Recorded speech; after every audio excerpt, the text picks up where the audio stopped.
All right, everybody, welcome back to the #1 television program in the history of the entire universe. I am Brian Lee Durfee, author of The Forgetting Moon, The Blackest Heart, and The Lonesome Crown. All three books published by Simon & Schuster's Saga Press. Today I'm going to be reviewing John Grisham's newest book, The Widow. Just came out last week. I just finished reading it earlier today, so let's do a review. John Grisham is one of my favorite thriller writers. He does legal thrillers. I'm going to get into that in a second. But let's talk about the cover first.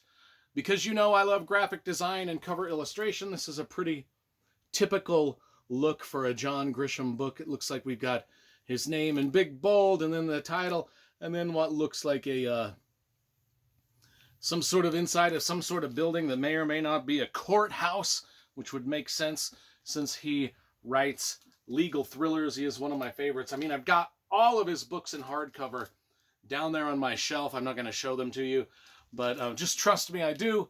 I've showed them all in previous videos. I just don't feel like it this time.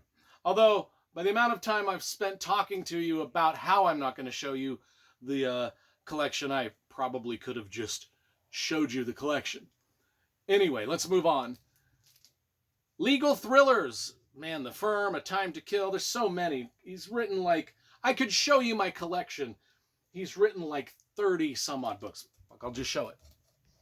Just show it. We'll pan over through my library here. One of the reasons I don't like showing some of my collections are because they're on the bottom shelf. That's my John Grisham collection. Tucked away in the bottom shelf in the corner. Nobody puts Baby in a corner, but I put John Grisham in a corner. It's not to say he belongs there. Okay, let's get to the review. This is not even really a legal thriller per se. It's more of a, could it be John Grisham's first ever whodunit? His first ever, like, murder mystery? Yes and no. I mean, it is a murder mystery. I think some of his other books are murder mysteries, with legalese and legals and lawyers and things like that, and courtroom dramas tossed into the mix. This one is kind of more of like, well, it's both. It's really both. It is a murder mystery. We do have someone trying to solve a murder. We have a murder. The murder actually doesn't take place at the beginning of the book. No siree. It takes place about halfway through the book. And I think the first half of the book is actually the more interesting half.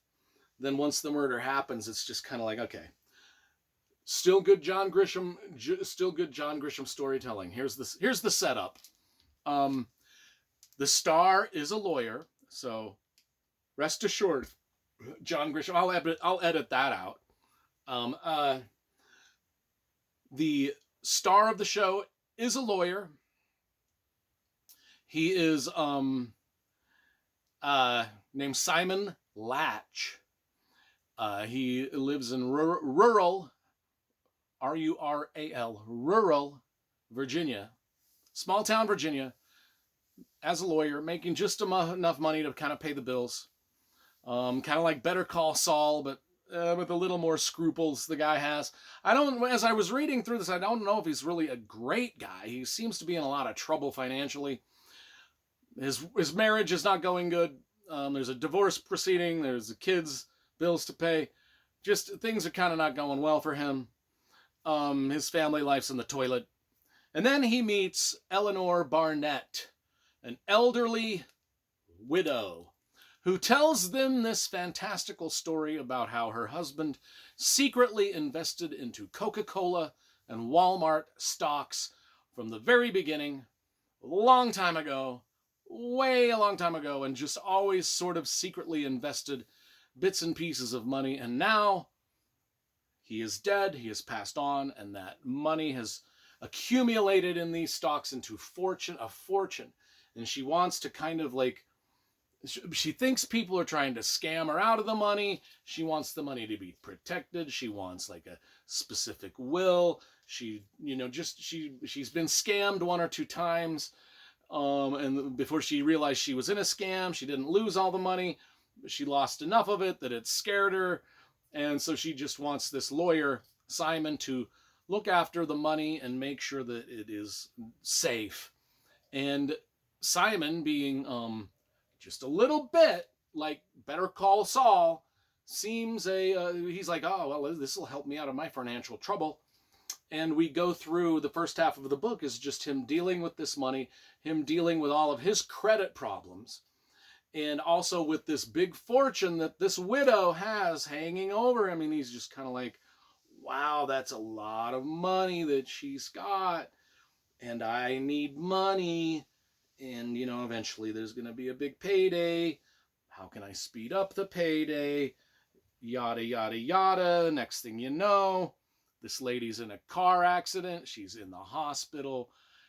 Things in the hospital aren't going well for her, and she dies, and it looks like she might have been murdered. And that happens about halfway through. I mean, a little spoilery there, but I actually enjoyed the book way more before the murder happened. It was intense. I don't even think we needed a murder.